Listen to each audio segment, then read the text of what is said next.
Hey, I was 47 when I started my master's, so. Yes, that's true. That's fine. I mean, why did you leave? I was looking at communications programs. So down there is in the applications and stuff. Microphone. And so No, it's hanging over the edge. mostly applied others and got in and then Why not? taken. Sorry.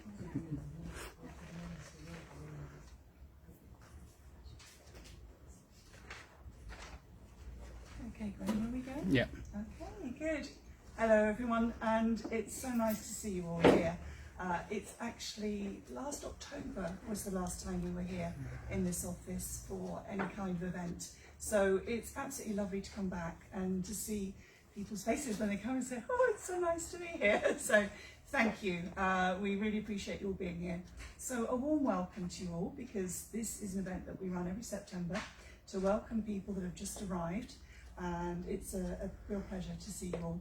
We've got quite a packed schedule for you tonight. We've got several guest speakers. Our person who was going to speak about SFV has not been able to come, but I've put a few slides together which I think will help at least get you through the basic understanding of what you want to do, what you need to do for SFV if you're wanting to sign up for Swedish language lessons. Right, we have this evening, we have Eva-Lotta Bergström from Helsingborg Bees. She works here in this office. She's going to talk to us about all sorts of different aspects of Helsingborg. We have Christina Bebe at the back, who's going to speak to us about Vision Fund, which is apparently unique to Helsingborg. It's quite something. Dmitry Aleshkov is going to speak about all kinds of different associations and volunteering possibilities locally. And then Parul Ghosh is going to speak to us about her website and wonderful social media called This is Helsingborg, or This is Helsingborg. It's a wonderful resource. We'll take a short break after I've spoken about SFE. If that goes to plan, that will be around 10 to 7. So we'll take a short 10-minute break then, and you can just go refill your coffee, do whatever you need to do. And I'll talk more about HIC itself after that break. And you're very welcome to stay on after the speeches, presentations, and link on some more, meet some more people, have some tea, coffee, and refreshments. So thank you. And I really do want to say a very big thank you to our volunteers, because without them, life would be very stressful. So Graham, thank you for coming again and doing this videoing for us. Kati and Odd, thank you for being on the door, letting people in. And Osa, who I think I can say is my rock. Thank you so much for everything that you do. We also have Puniti, who's going to be taking some photos. And she's recently started working with us as a social media intern, so it's exciting to have her on board as well. We have also let people know there's a sign on the door. If they arrive late, they can phone a particular number, and OSA will let them in. So, yeah, thank you very much. So I'm going to hand over now to Eva-Lotta and our presentation. Thank you very much. Thank you. I think I should have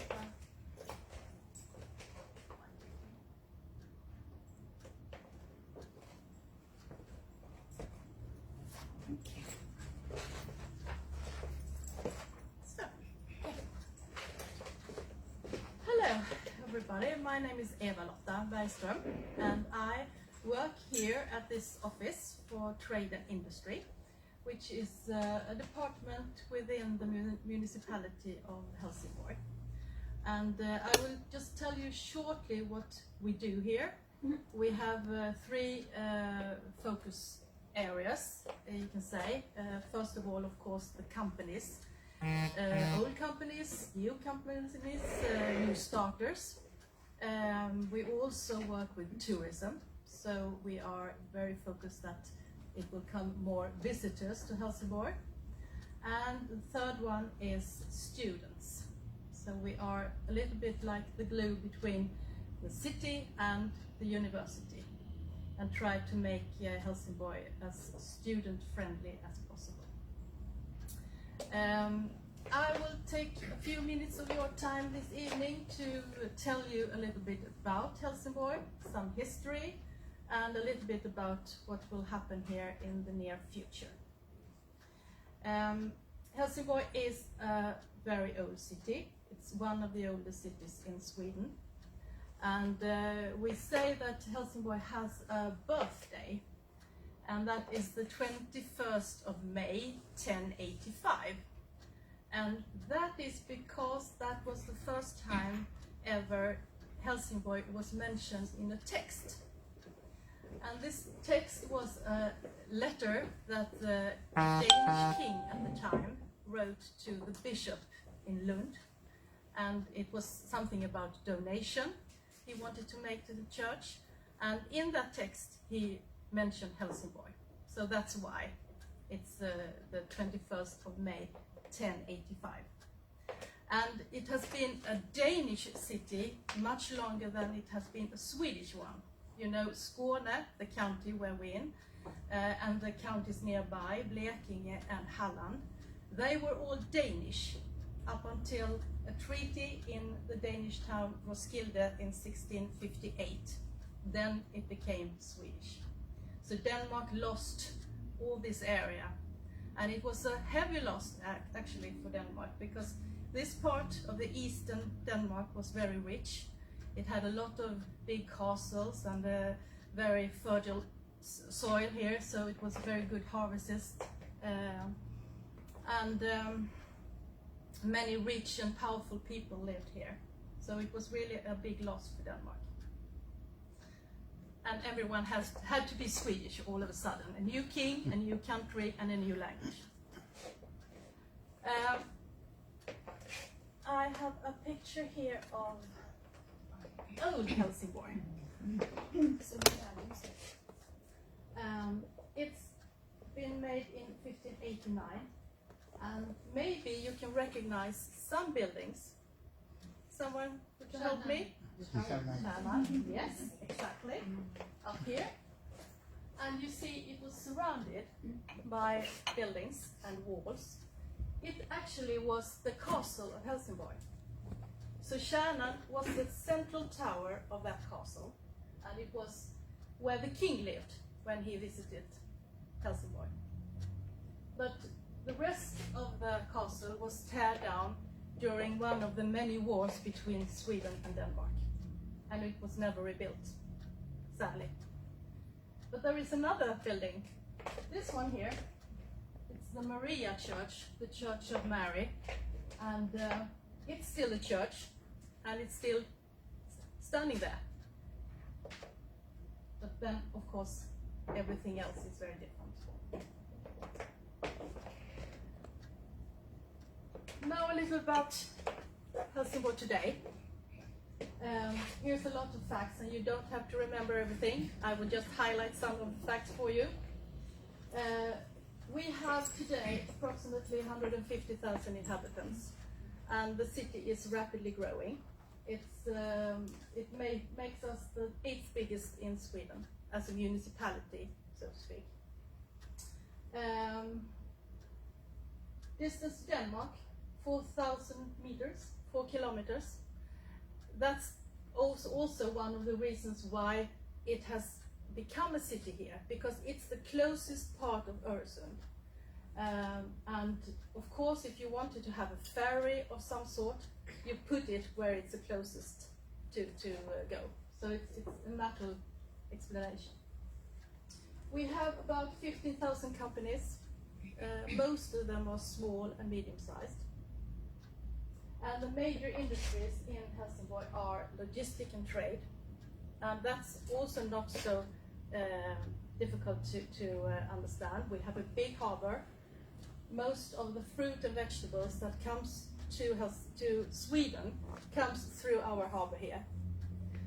And we have the European highways, E4 and E6, that crosses just outside the city. So it's very easy to reach other parts of Scandinavia from Helsingborg. We also are very big in finance and business services. Tourism, of course. As I said earlier, we work a lot with tourism, so that's very important. And pharmaceutical industry has a history here in Helsingborg with big companies. And as I said earlier, we have a big harbour, and it is the second biggest container harbour in Sweden, after Gothenburg, I think. We have several international schools that you can choose from, and we have a campus Helsingborg. It was established here in 2000, but this campus, it is a part of Lund University, that is a very old university, you know. And so if you are studying here, you are a part of the Lund University, even if it is in Helsingborg. We have 2 airports nearby, a local airport in Ängelholm, and you know, of course, Copenhagen Airport, 1 hour by train. No more facts now. A little bit. I was just thinking that I could take some names that you probably know that are important industries here in Helsingborg. So IKEA is a very, very big employee. ICA, food, you know, have a good central store in here. Johnson & Johnson, McNeil has a factory here that produces Nicorette for people who want to stop smoking. And finally, I had Nestlé, who also has factories here. Our famous coffee Svega is a part of Nestlé, for instance. Okay. As you probably know, it's happening a lot here in Helsingborg these days. There are building projects everywhere. This is a picture. It doesn't look like that anymore. No. Here is the central station, and you know the ferries. All of this area here, there is campus Helsingborg. If all this area belonged to the harbour and was used as storage and so forth. Then a couple of years ago, it went from the harbour to back to the city, and plans started to make what should we do with this area. And there is a project or a renewal project, city renewal project in Helsingborg that's called H+, and so that started to take form, and plans were made, and it was going to look like this, with a bridge connecting and beautiful different kinds of buildings. This is from the other side. And as you probably know, much has happened. This picture I took just a couple of days ago. The bridge is functioning. Have you tried it? Yes. Yeah, good. You should, if you haven't. And the buildings are nearly finished. This is Hedge, this building, the Prisma-huset, Prisma House, where it's a lot of tech business going on in that house. And here are some other projects that also has been recently finished or are going to be finished in a while. This is our new Congress Hall. It's called CU. It's just down there with a new hotel. That's finished. The bridge is finished. This is on Söder. It's a galleria with a lot of shops and so on. And they will build this high beside it. And this is our railway station that's going also through a rather big transformation, and there will be new stores and new restaurants and everything. There's a lot of things going on. Next summer, now I'm on the future. Next summer there will be something called H22, a City Expo, during 35 days from the end of May to the beginning of July. And this is going to be, it's all about innovation, new initiatives, how to build and work in a more sustainable way. It will be both an expo with houses, architecture, but also congresses and conferences on these subjects in innovation and sustainability. You can read more about it on h22.se if you like. And I have one more picture that I would show where in the city most of the things will go on during this expo. Obviously it will be here in the Ocean Harbour, where the new houses have been built in the most modern, sustainable way. The city area up here around the Kärnan, in Fredriksdal, the Fredriksdal forest, and up here in Drottninghög, which is another residential area, but it was built in the 60s. And during the 60s, we in Sweden there were a very big need for new apartments. So they were decided that during a couple of years, they were going to build 1 million new apartments all over Sweden. It was called the Million Program. So nearly every city in Sweden have this kind of area that's called a Million Program area. And since the 60s, a lot of things has happened, and people maybe chooses another way, other places to live. Many of these areas have been not treated well in a way. They have been a little bit forgotten, but now in this expo we try to see how you can change this kind of area, how you can build new buildings, maybe tear some down, maybe renovate, and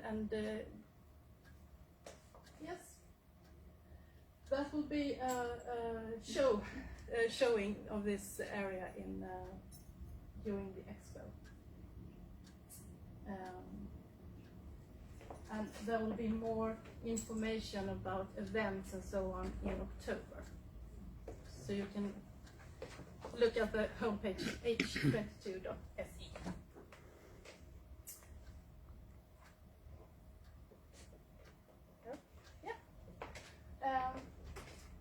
Yes, I told you that one of our focuses is tourism, and this is a site we of course want to see more of. During the summer we have visits of this kind 2-3 times or maybe more, but it's very nice when all these tourists comes into the city and moves around and go shopping and so forth. Helsingborg has become a popular tourist place, not only for Swedish people but also for international visitors. We have lovely beaches here. This is called the Tropical Beach, and it's just in the city center, not far from here actually.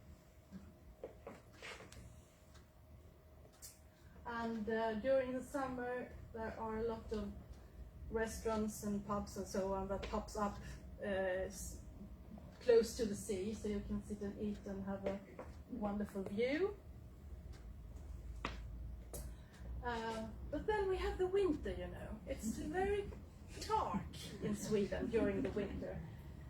So every year there is some sort of event that involves lightning, that we try to light up the city in different kind of way. This picture is, as you see, from Christmas time, and then there is a big Christmas tree on the Stortorget, and houses surrounding it. It tries to look as good as possible. So we try to conquer the darkness, that way. We also have a tradition in Helsingborg with a lot of good restaurants. We used to have a restaurant school here, and many of the famous chefs in Sweden studied there. So, and this tradition lives on. I think you can find somewhere you like the food. We also have a good theater. We have a concert hall. We have a culture house called Dunkers. It's not so far from here either, where there is a museum and art exhibitions and so on. And this one. It has become very popular to take a bath every day during the whole year, even in the winter. First you take a sauna, and then you go into the ocean for a little cold swim. In January there will be a week that's called Kallbadsveckan, cold bath week, where you can try this if you like. It says to be very good for your health.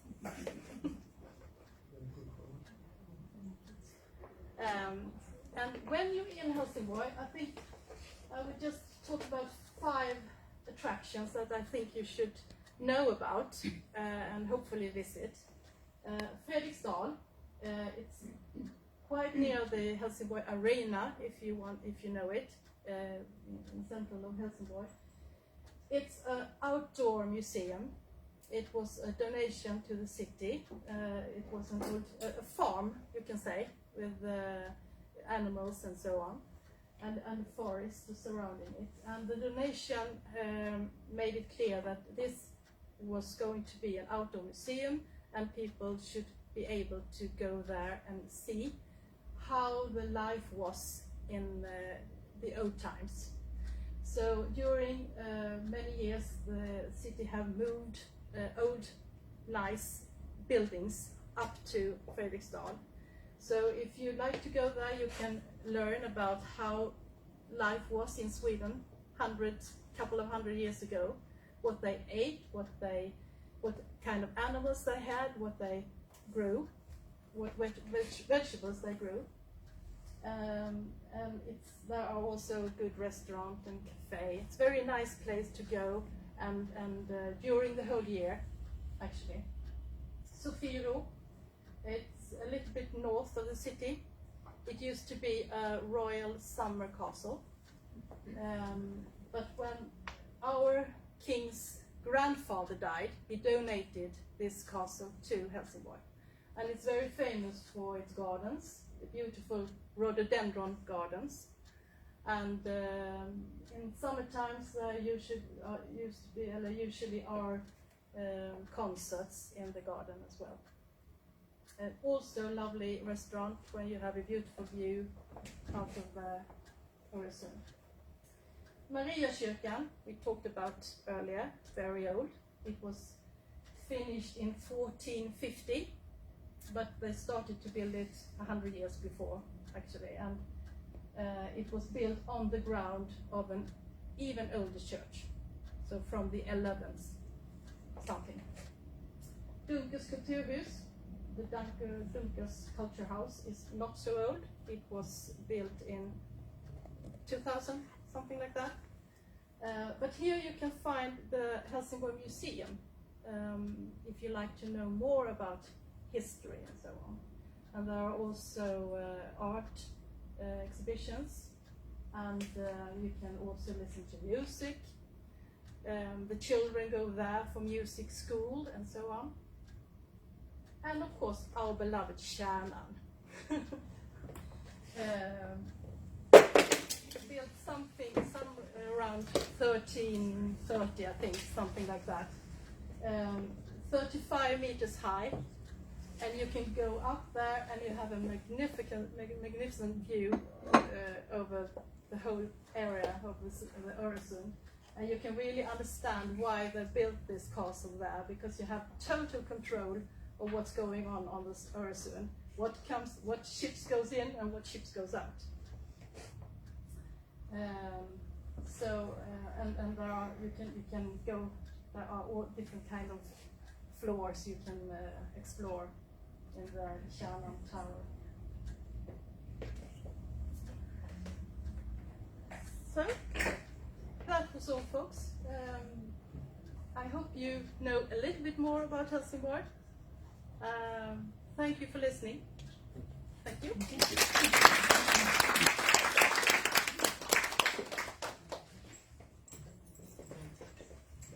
Thank you, Eva Lotte. That's fantastic.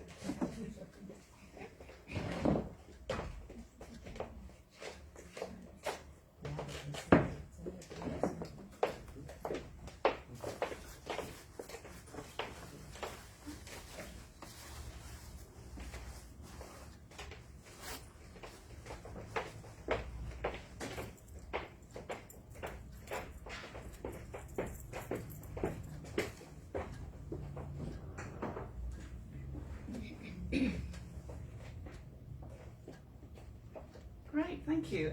So now, Christina, would you like to join us, please? Thank you so much, Eva Lotte. That was great, and reminded me just one little thing. At Dunkers, there's a great exhibition on at the moment. If you're interested in 60s or 70s rock and pop or black and white photography, there's a super exhibition at the moment called Icons, and it's got photographs of all the pop groups who came to Sweden. People like the Beatles and Bob Dylan and the Who and also Rolling Stones, I think, all kinds of people, and a lot on Swedish pop and rock at the time as well. So I think it's quite special personally. It's well worth a look. Yeah.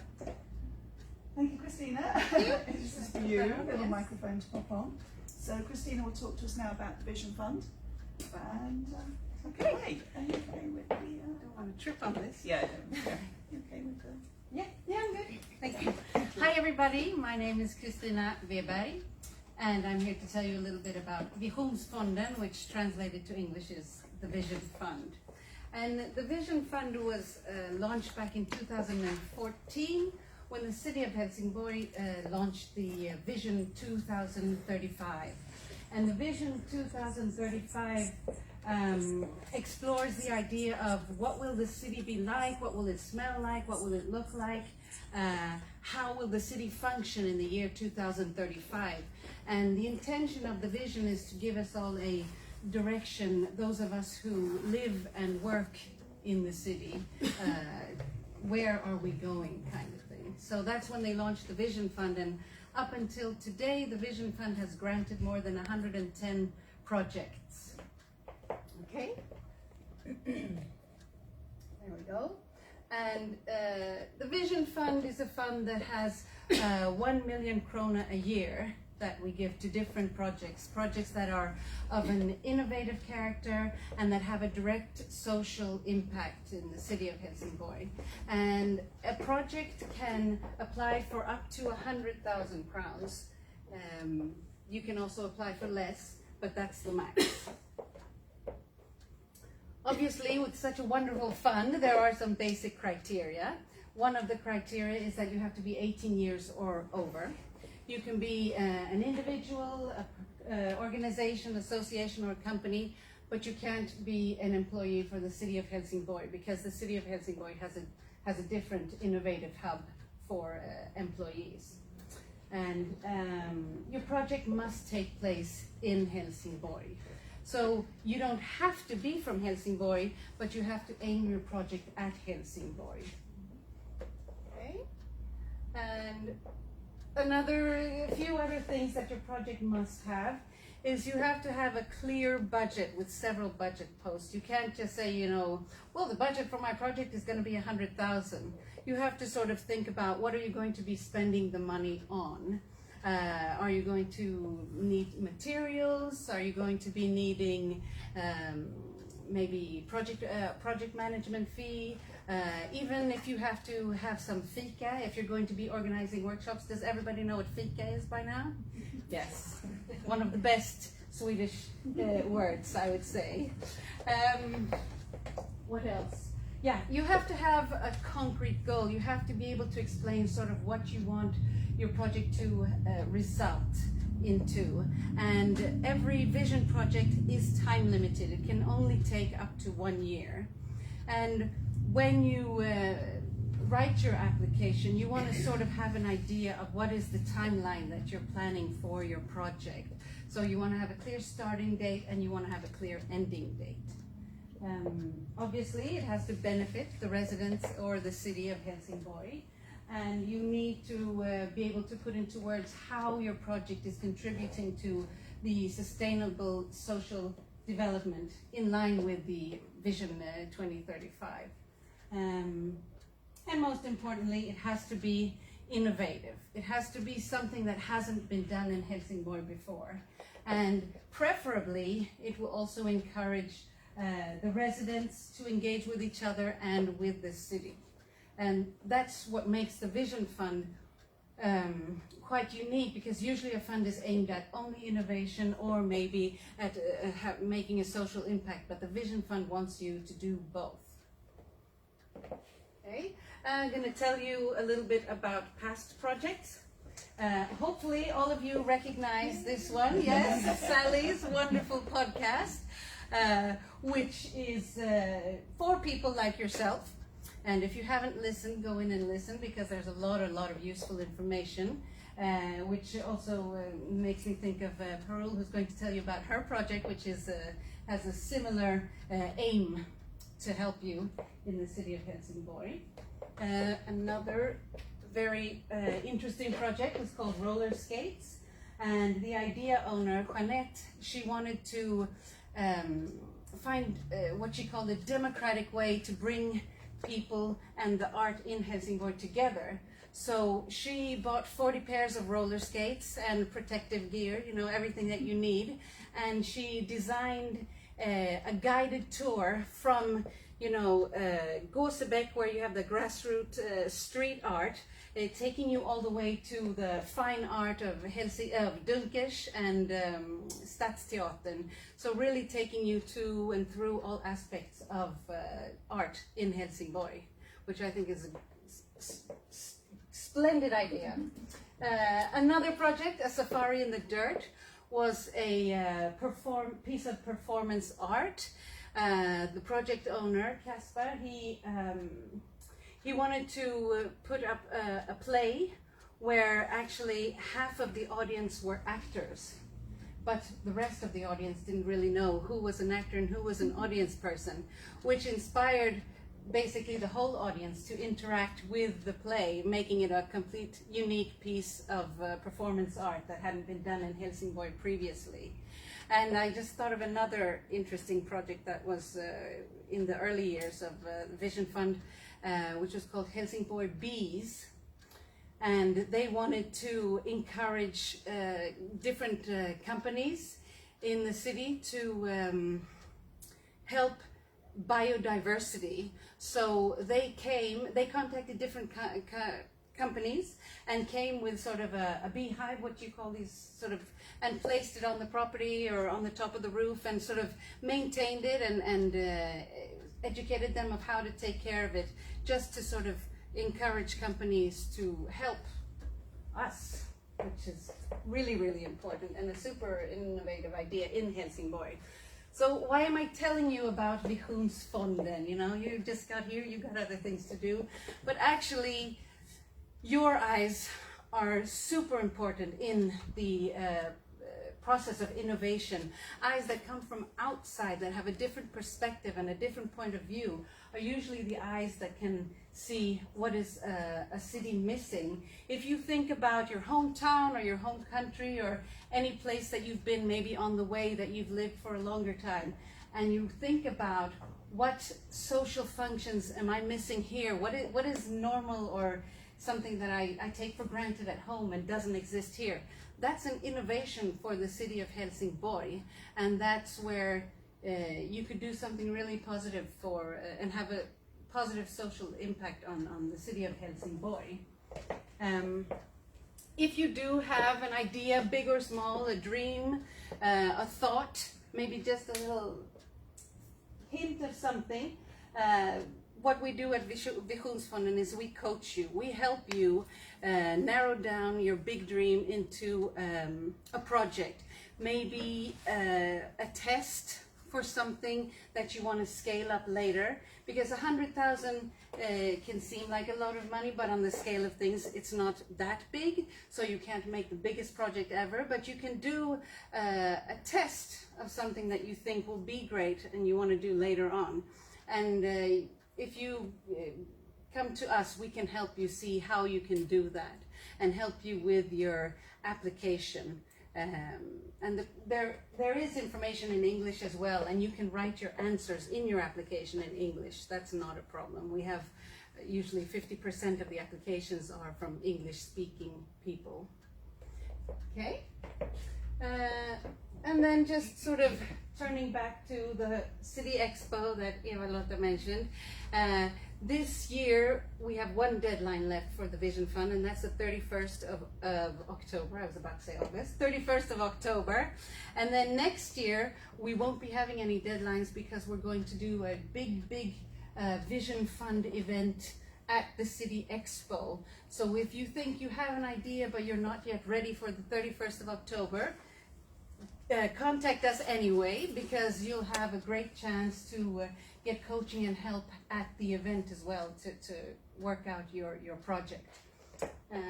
If you want to get in touch with me or with us, helsingborg.se/Visionsfonden. If you just go onto your web browser and write Visionsfonden, I think our link is the first one that comes up, and you can just send an email to visionsfonden@helsingborg.se as well, and you'll find us. That's my little presentation.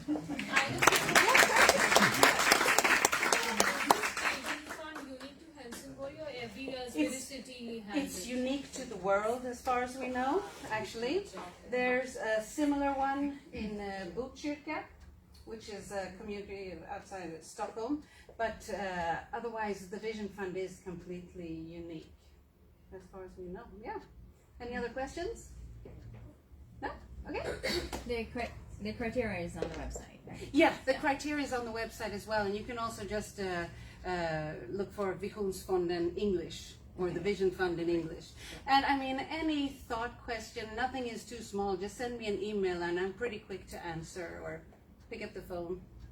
Okay, thank you.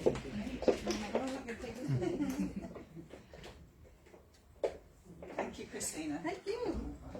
Thank you. Great.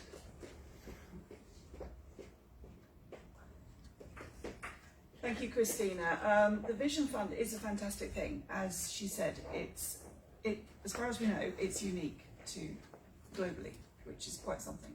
I've applied a few times and then was successful with the podcast last year. So it's been really exciting to do that and to have the support. And I think what has really helped with Vision Fund over the last few years is that there's the possibility to get coaching.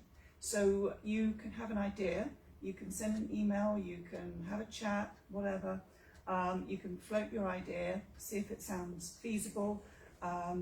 It might be that it's been done before, so then you know straight away that if you want to do the same kind of thing, you need to tweak it or perhaps think of something different.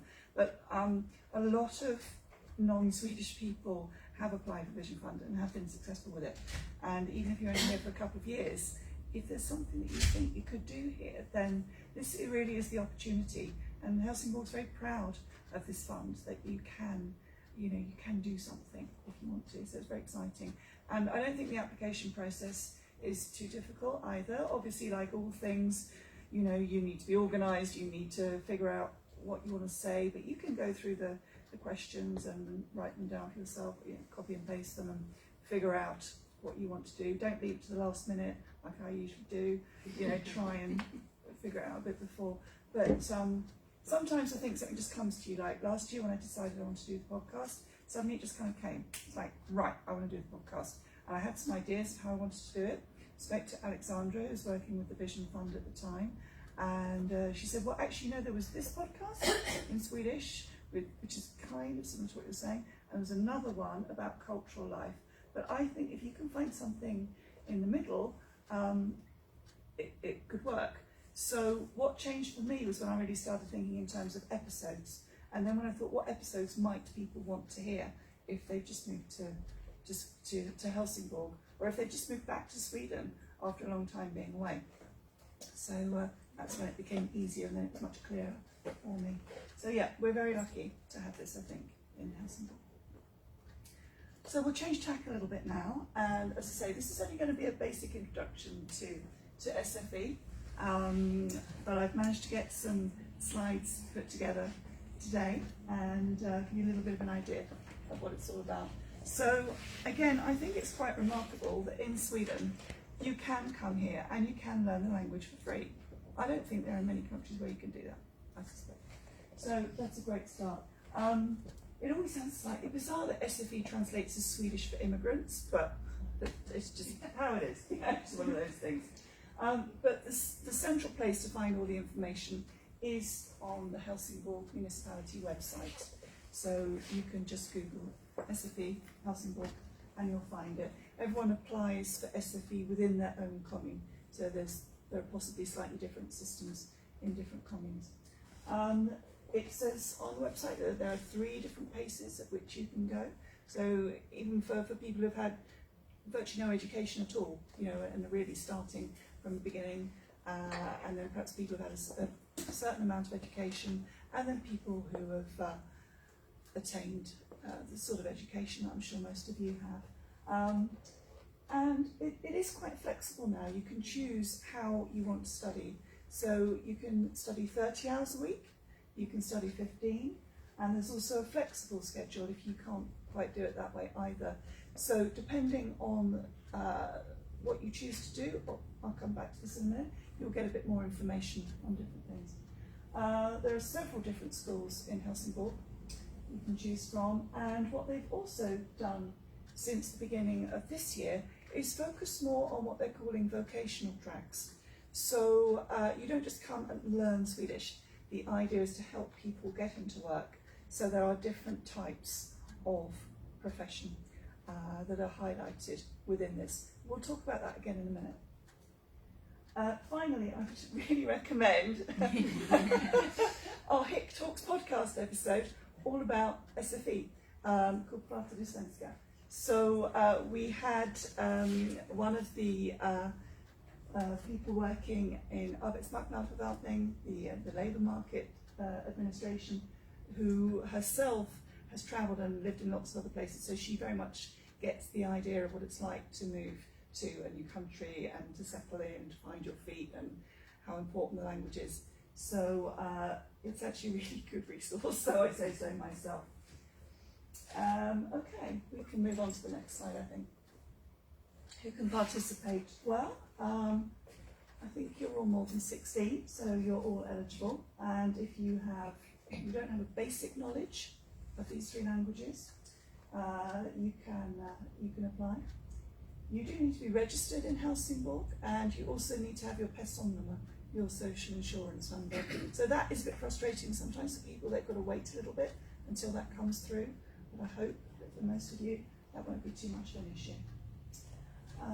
Okay. So the registration process is a question of going to the website, finding, it's all very clear, and finding the point where you sign up. After you've signed up, you'll actually then get an email and an invitation to meet with one of their guidance counsellors. And again, the podcast I found really encouraging in this respect, because it was very clear that people are there to help and they really want to give you good advice. So there's quite a lot of flexibility. They're interested in what you've done before, they're interested in your experience, your work experience, whether you know other languages perhaps. So they can certainly help you work out what you want to do. And then after that, the school that you've applied for, hopefully, will get back to you with information on when to begin. I talked just now about the fact that there are these vocational tracks. So these are the kinds of areas that they're looking at now. Construction, plant, manufacturing, nursing, preschool and childcare. As Evalotta mentioned earlier, a huge amount of logistics work in this area, and warehousing, and service management too. That covers quite a lot: sales, marketing, retail, etc. And one question that I've been asked quite a bit this year is, but I just want to learn Swedish. And actually, I'm not looking for a job for whatever reason. I just want to learn Swedish. So, you know, I don't want to go off and work in a warehouse or drive a forklift truck. What do you suggest? And again, we spoke about this with Anna on the podcast, and her recommendation in that case is to take the bottom one, the service one, because actually you're going to get good vocabulary and it's probably going to be helpful in lots of different scenarios. So that's the one that's perhaps most convenient. I mentioned earlier that there are different study periods. So for example, if you do 30 hours a week, that will also include study visits to companies, and you'll get a lot of information about the particular sector that you're interested in as well. When it's 15 hours, you won't get the study visits, but you'll still get quite a lot of information about that particular area of work. I've just copied these down from the website just to show you some of the different schools. There are several here in Helsingborg, and when you actually look at the website itself, it's quite clear that certain schools do certain courses. So just have a look. And again, the advice we had on the podcast was focus on the type of work you want to do first before the school. So yeah, does this make sense? So the tips that we've picked up are definitely ask for advice, ask for help. Guidance counsellors are there to help you. Listen to our podcast, and also do read up more. There's a lot more information on the website, but I've gone through and I've picked out the main information for you. I hope that's helpful. Okay, lovely. Thank you. Do you know what time it is, Graham? It's 10 to. Oh my goodness. The clock wasn't working last year, but it is now. 10 to 7, which is what we hoped for. Okay, it works. Brilliant. We'll have a 10-minute break, so please go and have some tea, some coffee, whatever, and we'll see you back here at 7. Thank you.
mesmerised during the actually I've just checked running.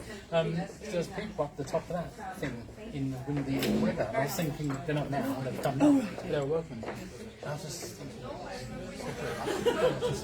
you could see things moving, they're going up that lift and just doing that.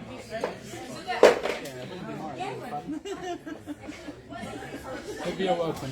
Rather disappointing numbers this time. Last year was like 21 people. It's peaked at 5. Don't know why. But I did get my earphones out and then on my phone, and it sounds coming through okay. And, you know, it's been spread okay online. Just a bit. I don't know. So, Okay. no idea. Whoops. That's right.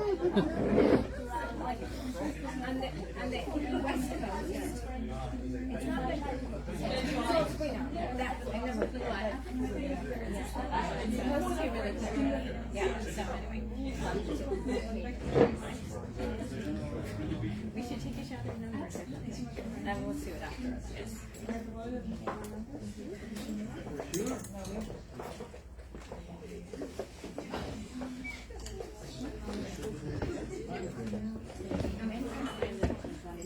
Right, hi everyone. Thanks very much for coming back in, and hope you enjoyed it. We did try and have a little bit of a sort of Swedish feel to most of the food that we've got there. So not grapes, but you know everything else. Not the tzatziki, but tried to be a little bit Swedish. Yeah.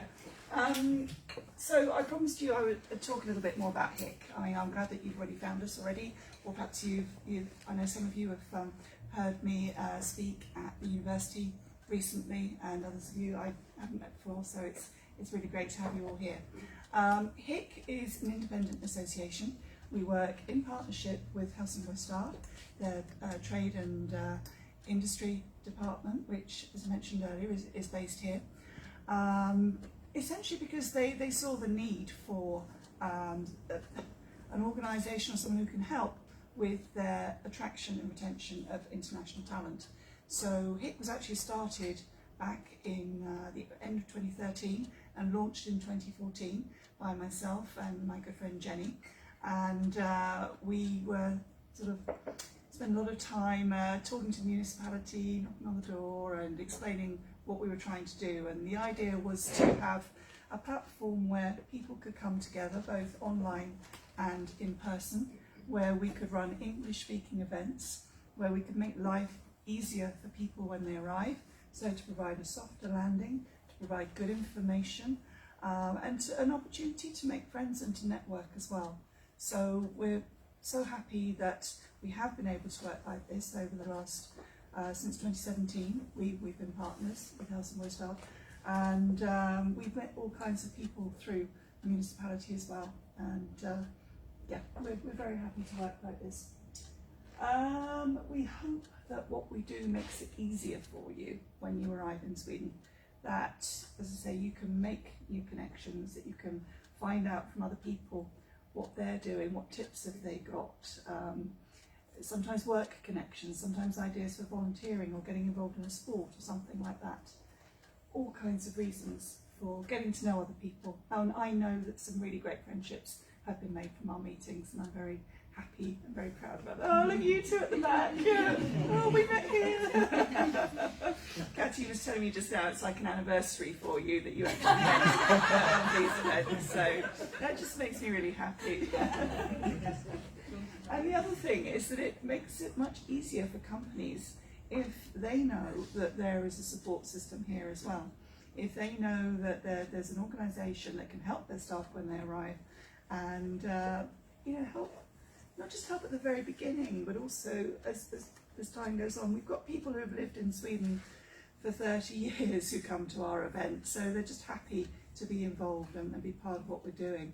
And also, as I've already discussed this evening with some of you, for Swedish people who have lived abroad for many years, come back and things are different. A lot of us have experienced that, haven't we? We move away, even if it's just to another town in our own country. When we come back to our hometown, we think we know everything, but usually it's changed. I mean, Helsingborg, as you've just seen from Eva Lotta's presentation, has changed enormously over the last 3 or 4 years, and quite a bit before that too. The whole Ocean Harbour area, everything like that. I can imagine people returning and actually not recognising where they are. So, you know, there's lots to think about, lots that we can help with, I think. So, we run events like this. These are what I call our kind of informative events. But I'll talk about this in a minute, but we run different kinds of events as well. And networking is important. So perhaps if one of you comes to us at a drop-in session and you're interested in something particular, and we know someone who's involved in that area, whether it's work-wise, whether it's a hobby or something like that, and perhaps we can put you in touch. And we've done that quite frequently. We've also helped people when they come to our drop-in sessions who are looking for work, and obviously we can't guarantee jobs or anything like that at all, but what we do and like to do is showcase you as international talent. So for example, the students quite often want a part-time job or something like that, and you know, we're very happy to put up a nice photo of you and a little blurb that you can write, and see if anyone wants to get in touch, and that's been quite successful too. We have a newsletter, which is more or less monthly, so I need to be working on that quite soon for October. And we do what we can to share local information through our social media channels, and also national information where it's important. So in particular, over the last year and a half with the pandemic, I've been very active with that. You know, there's a need to pass on good, accurate information, and an expert at that also is Carol, who will talk to you about her website and her social media channels later as well. We like to help, as I say, facilitate connections, facilitate meetings, share information about organisations, anything that might be of interest to the local international community. And I just mentioned as well the showcasing of international talents. I forgot I had that at the end. There we go. It's worth taking a moment, I think, to wonder what brings people to Sweden. We've met people from over 60 different countries over the years, which I'm very happy about, as you can imagine. And we've also broken it down into the reasons that people come here. So usually, yeah, obvious thing, they come for work. Very often amongst the HIT community, people come for love. They've met a Swedish partner elsewhere usually, and they end up coming back here. Many students we meet, of course. We know that people have also chosen to move here for lifestyle. Perhaps it hasn't been quite so easy over the last year and a bit with the pandemic, of course. But I've met quite a few people who have actively chosen, they're interested in Scandinavia. They like the welfare system. They like the fact that work-life balance is treasured, and that it's okay to leave at 4 o'clock to go and pick up your child if you've done your work. You know, people don't bat an eyelid. So it's a unique part, I think, of a lot of the Scandinavian countries, and something that is quite important. Obviously, we've met many people who have come from Syria, from Iraq, all kinds of different countries, so people come here for refuge. And also for lifestyle too, you know, sexuality, gender. Sweden is a remarkably tolerant country, so that's also another reason that we meet people here. Some people come to retire, and I used to write travel, but I've changed that to curiosity, or what you might call digital nomads. I've met quite a few people who have decided, actually, I can work anywhere, and Sweden does look interesting, and all the Nordic noir maybe has drawn them in or something like that, so they'll come and have a look, and they very often end up staying as well. And I think that some of the things that are important here are, as we just mentioned, quality of life, nature. It's so nice to come to Sweden and be able to walk in the woods, to go anywhere. You have the right to roam in Sweden. You can pitch up pretty much anywhere you want to. You can go and pick mushrooms in the forest or gather berries, all these different things. A good welfare system. There's a big focus on sustainability and innovation. You've heard that already with our earlier speakers, and it's absolutely true.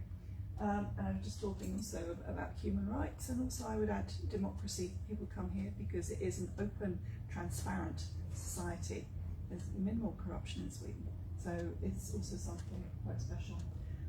Helsingborg itself, the kind of responses that we get from people once they've lived here for a little while, or even when they've just arrived, is that they like it because it's not too big, if it's not too small, which is something I always say. I think for most people, there's something for everyone. You've got beaches, you've got forests, you've got nature, you've got things for children, you've got cycle paths, you've got all kinds of things. And then for most of us, I think Helsingborg is much loved for this proximity to Denmark and being able to nip on the ferry. It's a year this weekend since I've been to Denmark. I haven't been since then, and I'm planning to go on Sunday, so I'm really excited about this. As you've seen, we have international schools, and we have one which is the International School of Helsingborg, which takes children now from 2 years old. I only found that out a few days ago. It was 3, but now they're taking them from 2 right up to age 18, 19 when they graduate in the system here. It's actually a state school, and a lot of people don't realise that. They think it's some kind of private school, but it isn't. So we have this bonus of free international education here. And again, I can't imagine there are many countries that do that. We have the international master's degree, so we welcome students again from all over the world, which I think is also a wonderful thing. So I think there's quite a thriving international community. Another thing I do mention to people when we meet them for the first time is that, as well as Hick, and I've mentioned this is Helsingborg, Graham runs a Facebook group called English Speakers in Helsingborg, which is also very active. And there's another Facebook group called International Women in Helsingborg. And again, lots of good tips and info, and you can ask any kind of question. It's very supportive. Feel very nice. And it's a great place to raise a family. If you're at that stage in your life, or maybe you're going to be at that stage in your life, it's a wonderful place to be. So, some good reasons, I think. These are just a few pictures from last summer. We did have some events this summer, but last summer we had more. And I pick out a few of the things that we did. We've got Puneet there with a project that you were working on in one of the parks in the southern side of town. And we've got a picnic with some people here. We had a historic Helsingborg tour with a friend of ours who ran that. And a nice walk at Superior. That was the first thing that we'd done that was in real life last May, because everything went digital for us from last March. It was quite tough, you know, for an organisation that wants to bring people together all the time and to put on events in real life. It was quite sad to feel that all that was going to stop. We made the decision that we needed to stop last March when we were a little bit ahead of the curve, because the Swedish government hadn't quite got to that stage, but we could see that we needed to stop doing things, and very soon, you know, the restrictions or recommendations came in after that. That was actually really nice, because many of the people there had met our online fikas. We started doing a weekly online fika, so people felt they knew each other and the dogs before they even met. So it was a very nice feeling. And we'll talk a bit more about street art as well, but some fantastic street art in Helsingborg. This is one that was got last year or the year before, I think. But I think she's beautiful, that one. Yeah. So I kind of break it down into different types of events. We have social events, we have informative events, we have tours, visits, things like that, and we have some work-based events as well. And in October the 14th, we'll have an event here as well. And that will be very much a work-based event. So we're going to have someone talking about Swedish workplace culture. We're going to have someone talking about their story as an expat, how it's been for them moving around in different countries and trying to find work at different times. And we're also going to have Ali Al-Abdallah, who is a Syrian journalist and author. He's written a couple of books on how to find work in Sweden, and he's going to be joining us too. He's lovely, very interesting and entertaining. So I'm looking forward to that. As we've said a few times, we did a podcast. It's so exciting. So here we are. And this is our most recent one, an interview with Michael McEnany, the head of the International School. And that just came out a couple of days ago. So that's ready That's the latest one to listen to. And we are on YouTube. Sorry? And we are on YouTube. Yeah, that one isn't yet, but it will be. But we also, have put them on YouTube as well. Yeah, thank you for the reminder.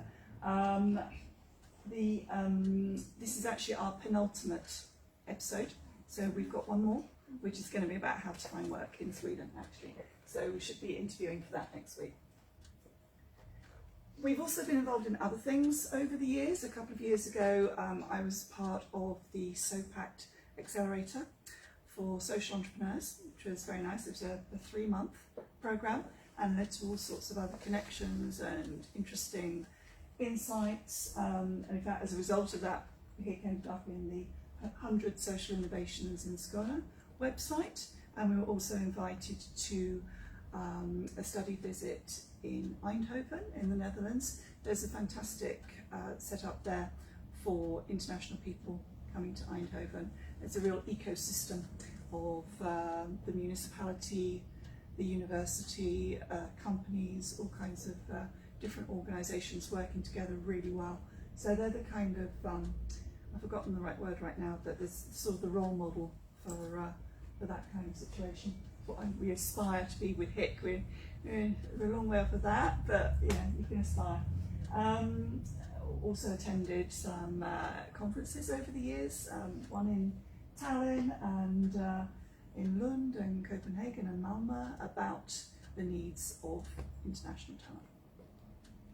Also involved, this is a few years ago now, but there was quite a big Interreg project with focusing on ESS and Max 4, the 2 sites, research facilities in Lund, as a growth engine for this whole area. We were involved in hosting some visits to Helsingborg, people who are working there, things like that, and also at the Copenhagen Expat Fair at the time. We're running our drop-in sessions once a month, and we've started doing those in real life. We have been doing them digitally for quite a long time. Again, that's a kind of hybrid model at the moment, because we're asking people to book a slot, and then if for any reason they can't attend in person, we can still speak to them over Zoom, or if they're able to attend, then we can meet them there. We were down here in the office downstairs, but again with the pandemic we decided we need to be somewhere a bit more open. So we run these at Mind Park, which is a nice spacious area opposite IKEA IT, part of the university building, and is a good opportunity for people to come and see what it's like there. You can just hang out at Mind Park, have a coffee, have something to eat, study there, read a book, whatever you want to do. It's a really good space. And these are some of our lovely people that we met at Mind Park. So. We've also started our coffee mornings in real life as well. So we'll be having another one on the 7th of October at Brookett. And if you haven't found that yet, it's a lovely cafe just up there, sort of. You go up to Maria Kyrka and the Maria Church, and then walk south a little bit, and it's down there. Very nice. We've also arranged a street tour of all the art, or rather the festival, I should say. The Powwow Street Art Festival took place very recently. I spoke about this at the university recently, and it was a fabulous week where 30 different artists, half of whom came from abroad, used all this area to do these incredible street paintings. So very exciting, and we're going to have a tour with one of the people who organised it, Peter from Kulturhotellet, and we'll be walking around and finding out more about the artists and getting his take on it all. That's not on the website yet, but it will be very soon. Monday is the plan for that. We also sometimes need volunteers. We haven't needed as many over the last year, so we haven't really been actively asking for them. But if you think you'd like to perhaps help out here, as we have people who are ambassadors, or letting in on the door, or helping us get organised with teas and coffees, or taking photos or something like that, just get in touch. We're very happy to hear from you. These are some of our events that have, 3 of those have been held here. One is at Brookett, I can see, but that's actually Ali that I was just mentioning over here.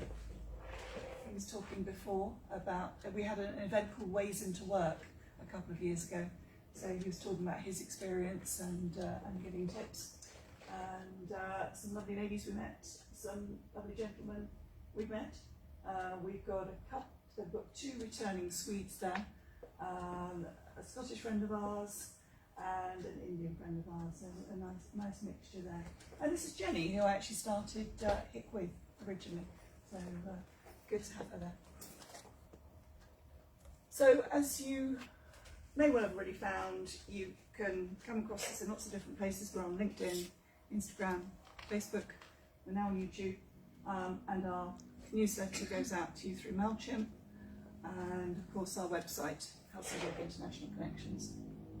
So that's pretty much everything from me for now. You're welcome to get in touch or ask any questions after the break, or ask now if there's anything that you thought of. No, not at the moment, okay. In that case, that's all.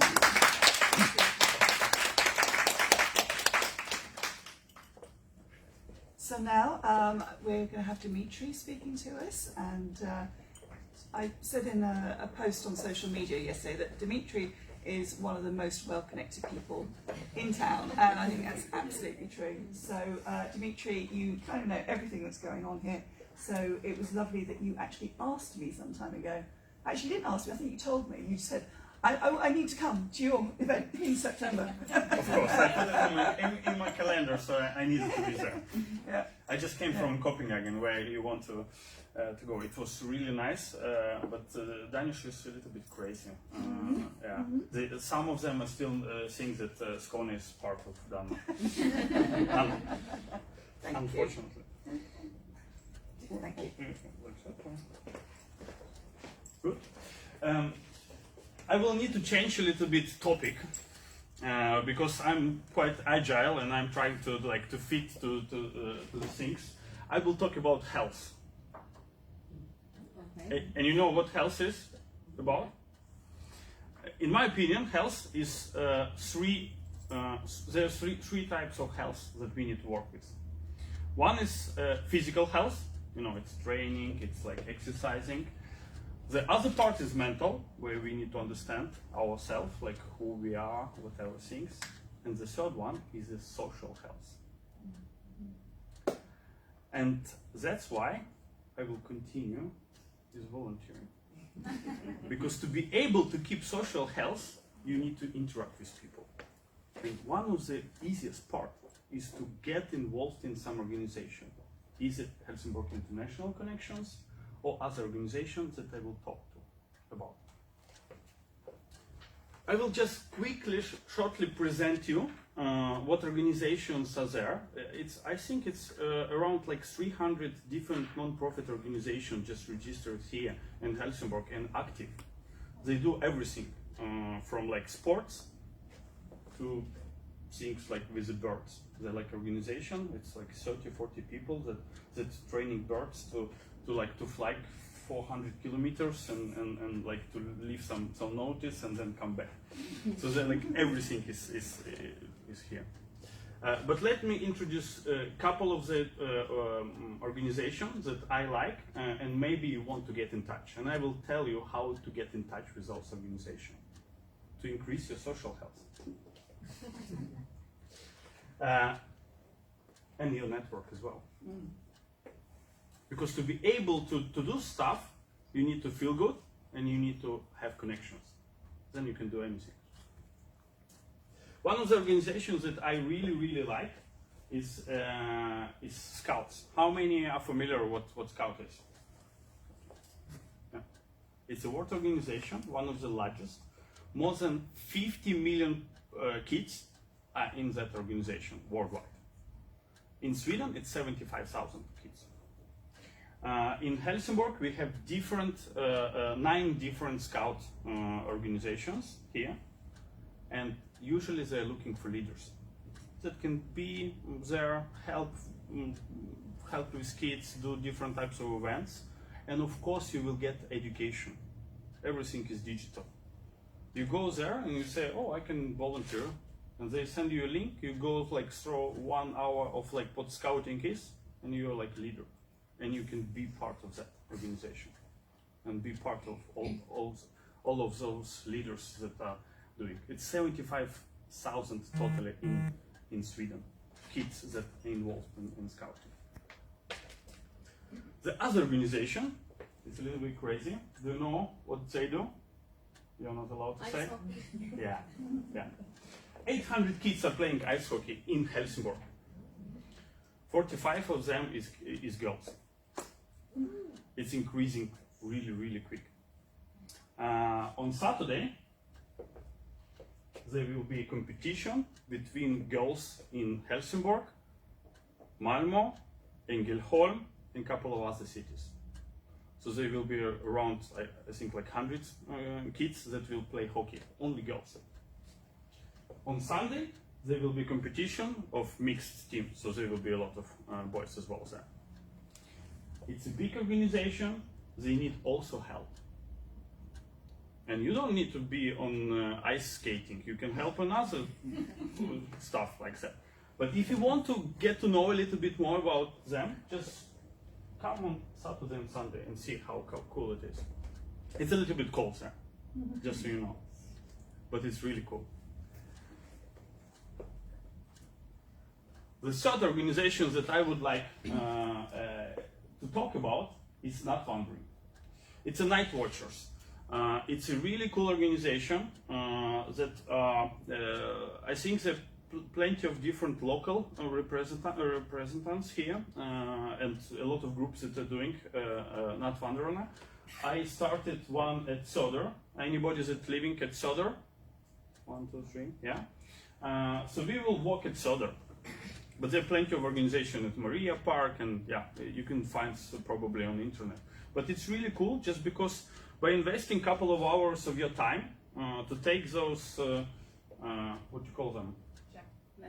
Jackets or whatever things, and walk together with other grown-ups and showing to the kids that you're present there. You don't need to do nothing, you just need to show that you're present there. You increase security in town. And we have some troubles here in town, so we need to increase a little bit security. We need to show that we are there to care about what people are trying to do there. Really cool organization. It's not police, it's nothing to do with that. It's more about walking there and be there if somebody needs some help. Really easy to contribute. And it's healthy also for your physical health, because you will go those 10,000 steps that all those organizations recommend us. If you like to do stuff, anybody that like to do stuff, like create stuff, there's a new really cool organization at the place that you was pitching, Mind Park. The organization called Helsingborg Makerspace. So they have like 3D printers. They have different tools, and they have some evenings where you can meet and create stuff together. For example, repair your radio or computer, or just create something. And there are a lot of competent people that like to create stuff. If you want to learn more about 3D printers, you should definitely check them out. If you're more into the management, there are really cool organizations that also needs volunteers. They call Project Management Institute. It's a non-profit organization.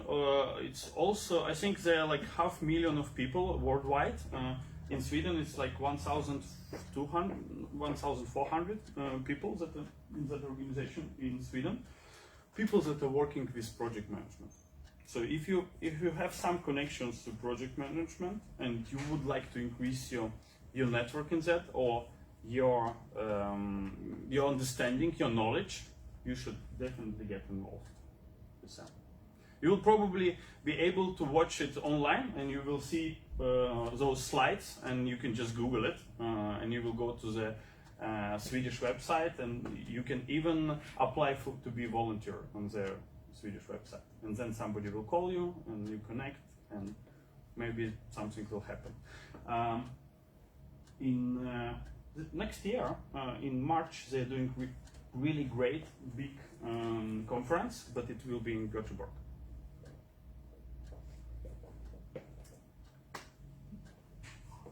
Lego. Who knows Lego? Yeah. Do you know that it's possible to program Lego?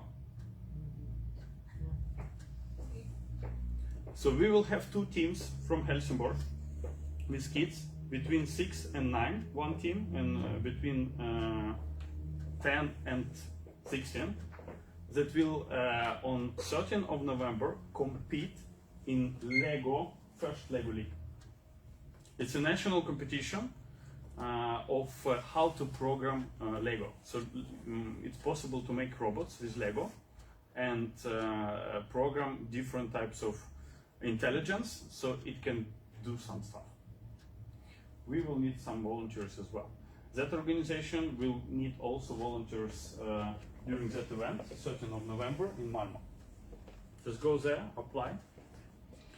I can advise you, if you're searching for the job or want to connect, people that are volunteering there, quite a lot of big bosses are there that are volunteering. From Tetra Pak, from Volvo, and from different municipalities as well. I would recommend it. And of course we have Coder Dojo. It's similar to First Lego League, but we just teach kids coding, programming. Even if you don't know how to code, we can teach you how to teach kids. Everything is online. We will have meeting this Tuesday at 4 o'clock at Mine Park again. We have a lot of things at Mine Park because it's free of charge to use to do different types of events, so it's easy for us to do different events. So if you show up at 4 o'clock on Tuesday there, you will get introduced what we teach kids, and you will be able to learn it, and you will be able to help to teach. And of course, Pecha Kucha. Who knows that organization? 1, 2, 3. It's a really lovely, cool concept. I try to introduce on all meetings that I'm, because I'm in a lot of different meetings, and some of meetings are a little bit boring, and Pecha Kucha is solving it. What it does, it's saying, you can talk whatever you want, but you have only 20 slides. And you have 20 seconds per slide. So we do events where people can come and talk whatever things they want, but they have only 20 slides and 20 seconds. And it's really cool because there's some political guys coming, there's some startups, like some, I don't know, non-profit, whatever things. During that event, it's usually 2 hours, it's on 5th of October, you can listen really cool things. And if it's not cool, it's only like 6 minutes of your life, and then you move on and listen. And I would recommend you to test and talk about your passion, if you would like. Just write email to me, or just go to the webpage, and you can find anything. They're on Facebook. That concept is all over the world. So it's just Helsingborg part, but it's you will find in any city around the world. It's almost the last one. Leafcraft. It's really cool organizations that help kids with different things. One of the things, they help to get them one mentor. So if a kid wants to have a mentor, they go to school and ask, anybody want to have a mentor? And you can be a mentor for one kid during 1 year. The second thing that they're doing, they're helping them with their homework. It's a really cool thing to get involved and teach them different things, whatever they need. Because usually it's quite high load of work to do, and teachers maybe cannot do anything, cannot do a lot of stuff, and cannot give as much support as needed. And parents maybe doesn't give so much support, so it's really needed, this extra support, extra grown-up persons that go and help them. It's really good. You can go to their website. You just like write your email, name, and they will contact you. Really easy onboarding. Yeah, I just did it and I joined. They're very, very good. I started last week. So Cool. anybody Yeah. have any questions? Good. I mean, I only started, but yeah, I can help. Yeah, but they did contact It's you. fantastic. Yeah, I went to Helsingborg.se and volunteering and then popped in my information in there. So it's great. The next day I got an SMS and an email, so it's very good. Yeah, very good. Very good. It works. Yeah. And the last part, it's a new project. I just got contact last week with a guy. What country it is? Senegal. Huh? Ghana. Senegal. It's Ghana. Close. Yeah, almost. I hope I took the right flight. It's Ghana. I've been living in that country. But he's starting right now a really cool concept where he wants to connect entrepreneurs from Ghana, in Sweden, and Denmark, and everything. And there will be a lot of work and some money involved in that, Vinnova, and all those things. So if you would like to be part of some international projects, contact me. I will send you his details, and you will be part of that group that will be working with that. Yeah, it was the last one. Thank you very much.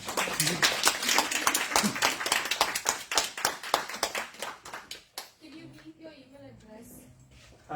If you Google my name, I think you will find everything on the internet. Don't email me, just go to some like social media, add me and write to me. It's much more easy. Okay. Thank you, Dimitri. So it's Dimitri Aleshkov, if anyone's looking. But it's on your Instagram, I think. Yeah. Because yeah, everybody follows exactly. Helsingborg International Connection on Instagram. Yeah. So precisely, I had you on there yesterday. Thank you. Hi, Carol. Thank you again for coming tonight. And take it away. We're looking forward to hearing from you. Yeah, just.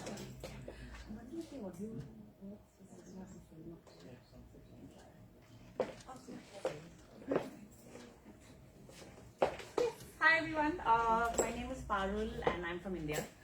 I moved to Sweden to Helsingborg in 2017. But with a very quick show of hands, I want to know how many people have moved here recently or after the pandemic? Everyone. So I mean, I just want to say that if you feel like this is a boring city, there's nothing happening here, trust me, it gets better. It also feels like it's come full circle because right 2 months or a month after I moved here, I was sitting right here for Sally's annual Welcome to Helsingborg event. And I mean, I remember finding a lot of comfort in the fact that there were so many people like me, internationals, a little lost, not very sure of making the right decision to move to such a small city, but it does get better. There's just so much happening in the city. There's Sally's events, there's Mind Park, and many other smaller hubs which have a lot going on. And you'll probably find Dimitri in every one of them. I'm going to make this very quick, so if you have any questions, you want to connect with me, you have feedback, you want to collaborate, just find me later or connect with me on social media. This is HBG, that's what we say, call HBG. If you go to SFP 2 months into Swedish classes, you'll start calling it HBG. Started because of my own sort of experience of being a little lost in the city. It actually happened on day 3 when, after moving here, my husband went to play a game of cricket and came back with a busted knee. And then he needed crutches and I had no idea where to get the crutches from.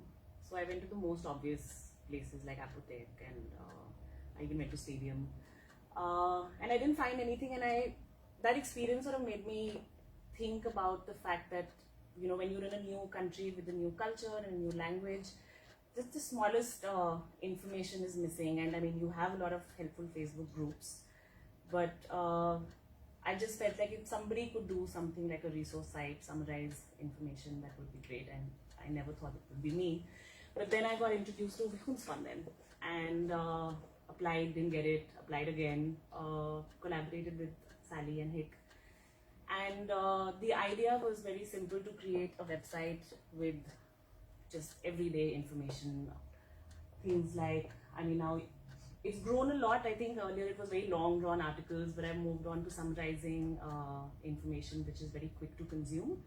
So you can find information like, where can I get a COVID test, where can I get travel certificate, where can I go and pick strawberries very soon, where can I go and buy pumpkins. So easy to consume information is how I would sort of summarize it.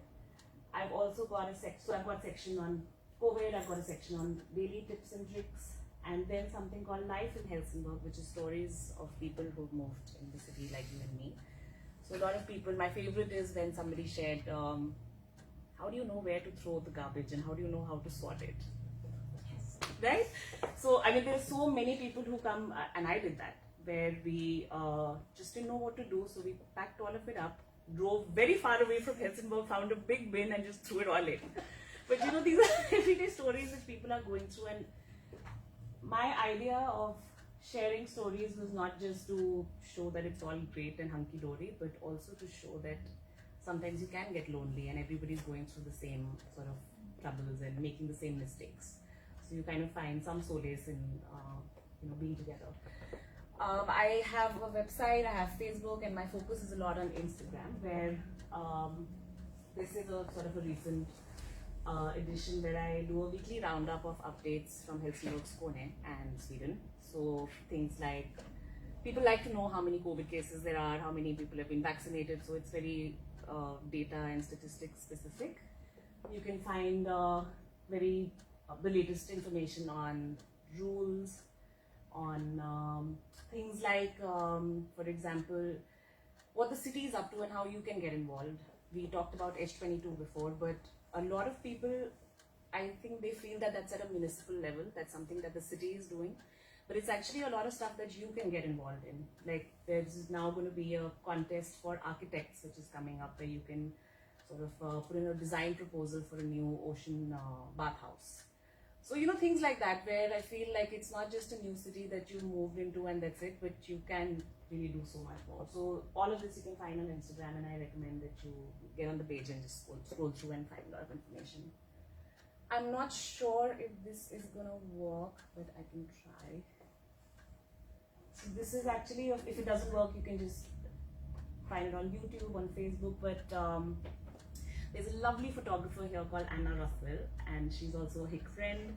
She is also sort of getting into filmmaking, so she contacted me and we did a little film on the internationals in the city, and they just spoke about what they like about the city. And what I love the most about this film is it's absolutely non-scripted. People just said what they wanted to at the time, and a lot of them talk about how they like the beach, how they like the forest, how they like how walkable the city is. So this is a very 1-minute version, but let's see if it works. Oops. I don't think it will, because there's no play button.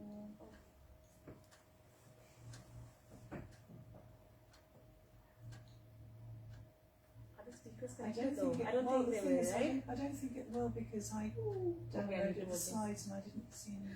I also forgot to tell you that I put a video. Oh, it does! Oh! No, I didn't. Hi, I'm Jyotiman Bhattacharya. I'm from India. I am in love with the beautiful nature trails spread across the city. The Polpa Nature Park being my absolute favorite. Hi, my name is Kaylee Pugh. I'm a French teacher from Toronto, Canada. The first week I was in Helsingborg, I met my now girlfriend, and in 2019 we got to lead Helsingborg Pride Parade. Hey, I'm Abbas. I'm from Lebanon. If you don't own a car or you don't know how to bike like me, it's so easy to get around Helsingborg. Hello, my name is Derek, and I'm from the Washington, D.C. area. Helsingborg has been a wonderful place to raise a family because there's lots of activities and there's lots of culture. Hi, my name is Vera. I come from China. Helsingborg is such a cozy city. Not so big, but convenient.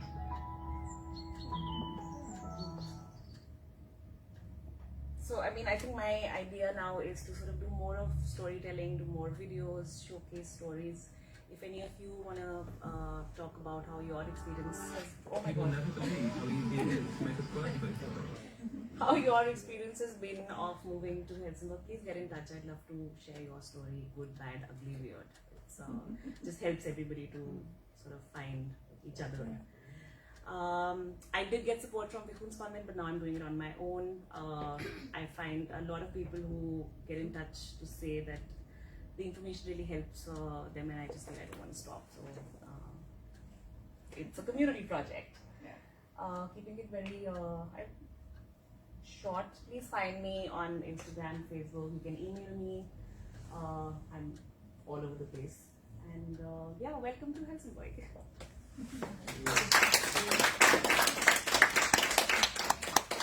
Thank you, Carol. That's wonderful. Okay. Well, that actually wraps everything up for us this evening. That's all the presentations. I think you've had a lot to absorb actually, and some wonderful speakers. So I'm really grateful to everyone for coming. Please stay on, chat, meet some more people, have another cup of coffee, whatever you'd like to do. And it's 7:45 now, so we'll perhaps finish up in about 20 minutes, something like that. But yeah, you're welcome to stay on. Thank you. Thanks very much. Thank you, Graham.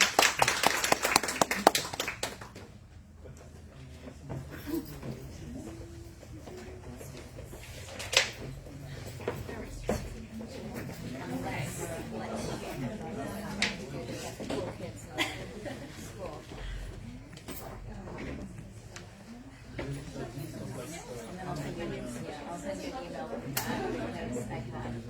That's my American phone.